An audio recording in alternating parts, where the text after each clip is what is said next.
안녕하세요. 반갑습니다. 나를 브랜딩하는 스피치 기술의 저자 이명희입니다. 오늘 강의는요, 신입사원을 위한 말하기입니다. 사실 사람들은요, 내면의 가치를 많이 갖고 있는데도 그 가치를 발견하지 못하고 지금 삶의 안주해서 사는 경우가 굉장히 많죠. 그래서 저는 지난 7년 동안 참 많은 사람들을 만나면서 내면의 가치를 말로 표현하는 그런 교육을 했습니다. 그러다 보니 정말 많은 사람들이 변화되었고요. 자신감을 느끼는 것도 많이 경험했습니다. 그래서 그 경험들을 모아서 이렇게 나를 브랜딩하는 스피치 기술이라는 책도 내게 되었습니다. 감사하게도 이 책이 많은 좋은 반응도 얻었고요. 이 책의 내용을 살펴보면 스피치로 나의 가치를 높이고 차별화를 해라. 그러면 더 좋은 경쟁력이 생긴다. 이런 것들을 내용으로 담았습니다. 그래서 오늘 우리 신입사원 연수 교육은요, 우리 신입사원들도 이 사회에 처음 나오지만 그들만의 가치가 분명히 있거든요. 그런데 그 가치를 발견 못할 수가 있어서 오늘 이 말하기 특강으로 가치 발견하는 교육을 하도록 해보겠습니다. 사람은 누구나 다 시작점이 있습니다. 아주 어린 시절, 학창 시절이 있는가 하면요, 이렇게 적당히 공부를 마치고 나면 그 다음에는 이제 사회에 처음 첫 발을 내딛게 되죠. 이 첫 발을 내딛는 신입사원들은 합격 통지서를 딱 받고 나면 굉장히 기분 좋습니다. 막 날아갈 듯 하죠. 그동안 너무 열심히 노력하고 준비했기 때문에. 그런데 막상 회사에 딱 출근을 하게 되면 여러 가지 긴장감을 느끼게 됩니다. 왜냐하면 처음이기 때문이죠. 그런데 이 처음도 그 사람의 인생에 아주 소중한 순간이기 때문에 이 처음부터 나를 잘 브랜딩하고 또 잘 나아간다면 이것이야말로 사회에 잘 적응하는 말하기가 될 수 있습니다. 저는 그래서 오늘 강의를 이렇게 목차를 정해봤습니다. 첫 번째, 인사로 나를 알려라. 두 번째는 회사에서의 커뮤니케이션입니다. 그리고 세 번째로는 직장 상사의 커뮤니케이션. 그리고 네 번째로는요, 동료들과의 커뮤니케이션. 그리고 다섯 번째 강의는요, 상황에 맞는 말하기입니다. 이때는 좀 실전 경험이죠. 그래서 회의할 때, 또 보고할 때, 그리고 전화나 SNS 예절법을 강의하겠습니다. 그리고 다섯 번째는요, 상황에 맞는 말하기입니다. 그리고 6강은 실전 스피치 방법에 대해서 이렇게 6강으로 오늘 강의를 진행하도록 하겠습니다.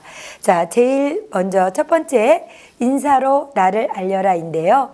사실 이 인사 어떻게 보면 아무것도 아닙니다. 그런데 이 인사가 굉장히 중요하고 또 나의 이미지를 만드는데 정말 많은 도움을 줍니다. 그래서 저는 첫인상을 좋게 하는 인사, 이것이 바로 인사의 중요성이라고 말을 해보겠습니다.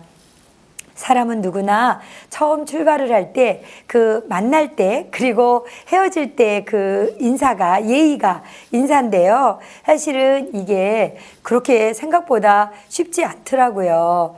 왜일까요? 그건 바로 이래서 제가 좋아하는 문구인데요. 바로 습관이 안 돼서 인사가 안 되더라고요. 이렇게 생각이 바뀌고 말과 행동이 바뀌고 습관이 바뀌면 인생이 바뀐다는 말을 저는 평소에도 참 좋아했는데요.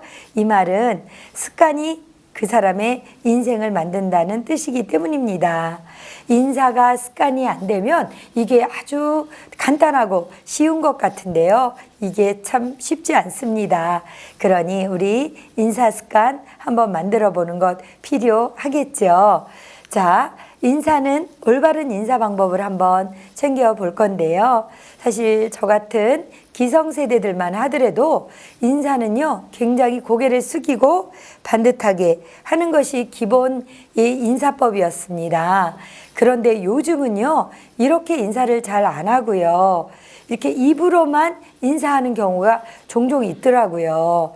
그래서 정말 말로만 안녕하세요 라고 하는 이런 경험을 보면 왠지 조금 아쉽다는 생각이 들어서 오늘 올바른 인사 방법을 강의하려고 합니다.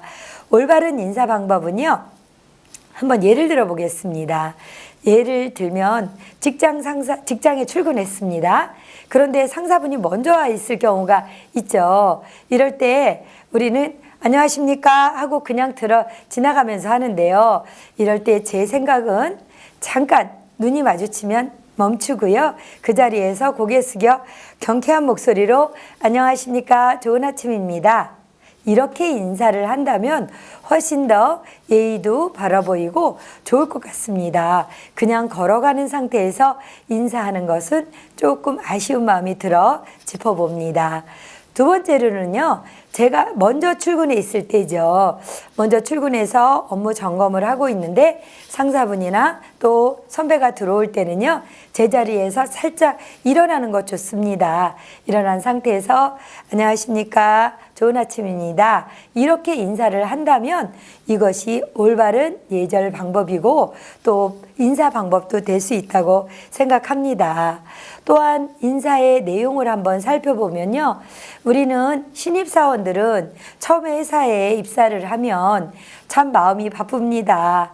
업무도 익혀야 되고 또 주변 사람들과 소통도 해야 되고 여러 가지 바쁜 와중에 또 어떤 도움을 받을 경우가 있죠.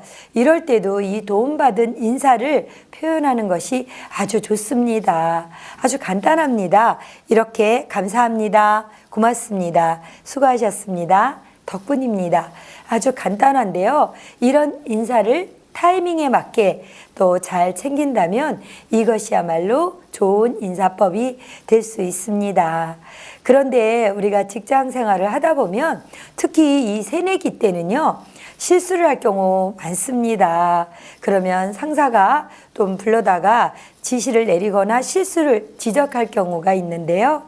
바로 이때도 이런 인사가 필요합니다. 제가 미처 거기까지 파악을 못했습니다, 앞으로 주의하겠습니다, 라던가 때에 따라서는 죄송합니다, 앞으로 더 꼼꼼히 챙기면서 실수 없도록 하겠습니다, 이렇게 말로 인사를 한다면 상대방은 이 직원이 내 이야기를 잘 이해했구나 라고 생각할 수 있습니다.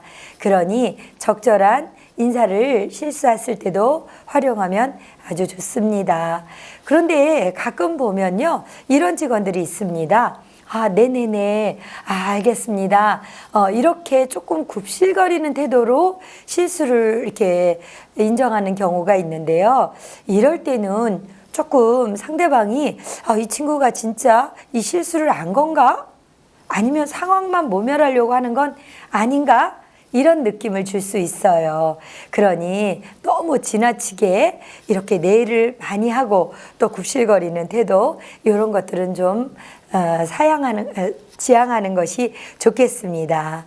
자, 이렇게 실수했을 때 인사를 해보는 것도 또 필요하다. 또 이런 경우도 있죠. 외근을 나가거나 또 먼저 퇴근을 할 경우에도요, 이것을 인사로 알리는 것이 필요합니다. 저 외근 다녀오겠습니다 라고 알리고요. 또 다녀와서는 잘 다녀왔습니다 라고 인사를 한다면 이것 또한 좋은 방법이 될 수 있고요. 또 요즘은 시간이 되면 또 직장 상사가 먼저 퇴근을 안 해도 퇴근할 경우도 있지 않습니까? 이럴 때는 먼저 퇴근한다고 인사를 하는 것이 좋습니다. 괜히 조금 미안한 마음에 그냥 슬쩍 사라지면 오히려 상사는 이 친구 언제 퇴근했지? 라고 궁금증이 생길 수 있으니까 반드시 퇴근할 때는 먼저 퇴근한다는 이야기를 하면 이 또한 나쁘지 않을 것 같습니다. 이렇게 이 퇴근 인사를 하면 또 하루를 또 정확하게 마무리하는 그런 인사법이 되기 때문에 퇴근 인사 요것도 필요하다고 생각합니다. 자, 제가 지금까지 1강을 쭉 인사의 중요성을 얘기했는데요. 한번 살펴볼까요? 자, 첫 번째, 경쾌한 목소리로 일어나서 인사하는 것, 이것이 중요하고요. 두 번째는 도움을 받았을 때도 도움받은 것을 인사로 표현하면 좋겠다. 또 세 번째, 실수했을 때도 실수를 인정하고 또 인사하고 사과하는 것. 지나치게 네네네 굽실거리지 않는 것도 필요하고요. 또 마지막으로는 외근이나 퇴근할 때도 상사분에게 인사로 알리는 것. 이것이 좀 나를 인사로 브랜딩하는 게 아닌가 생각해서 1강에서 정리해 보았습니다.